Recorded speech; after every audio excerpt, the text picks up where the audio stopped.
everybody. Good afternoon. Today, I will be talking about the Second Great Awakening. And I just want to start off by saying that the Second Great Awakening was the most important aspect of the early 19th century in the United States.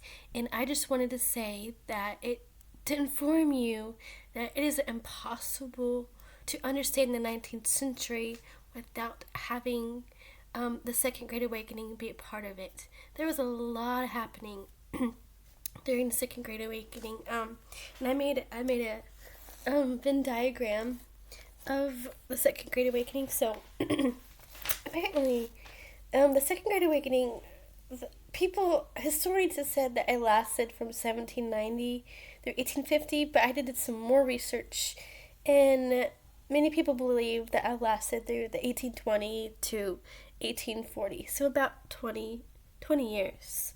So what was happening? There was religious revival in the church.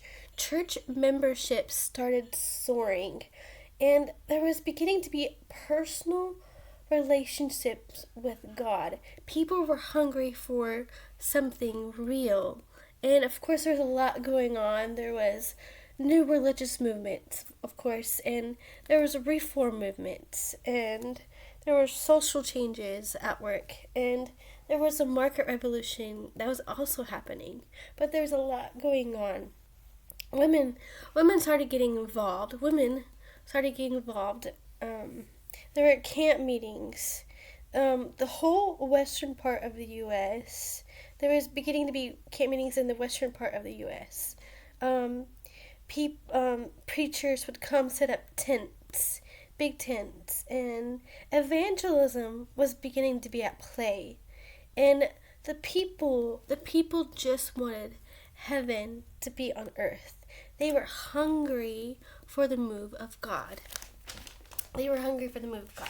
And so these people, they were expecting Jesus to come back. Some of the preachers would call themselves circuit riders.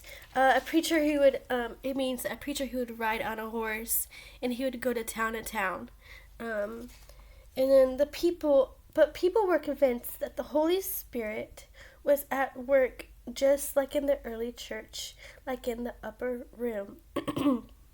And in August 1801, a man named by Barton W. Stone, he led a revival in Kentucky that it was the most famous camp meeting of all of the Second Great Awakening. This one was specific because 23,000 people came, and the Holy Spirit fell, and people said that people were being baptized in the Holy Spirit, and there's a lot of people there that they said that the Holy Spirit was just real, and the Holy Spirit fell.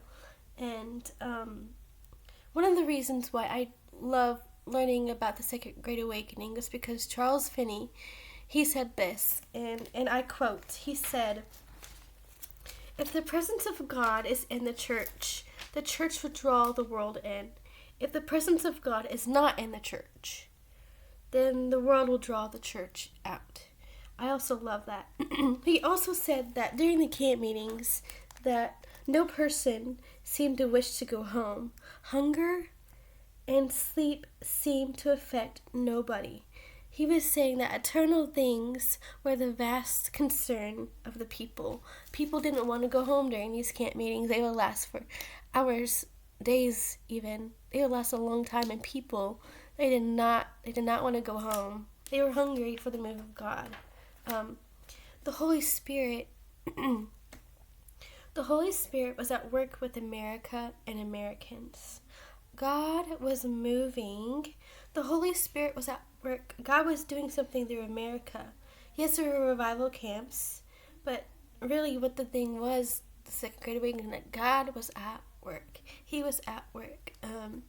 And the reason why I tried to research why the Second Great Awakening ended was, the historians believe that the end of the Second Great Awakening was it was the deep enrichment of slavery. Slavery was beginning to be involved in the United States, and the South, it led to division, and it was during the 1830s and 40s. Slavery was becoming an issue, and that is the Great Awakening, the Second Great Awakening, and I love learning about it, and I hope I helped you learn a little bit about it more. So, thank you.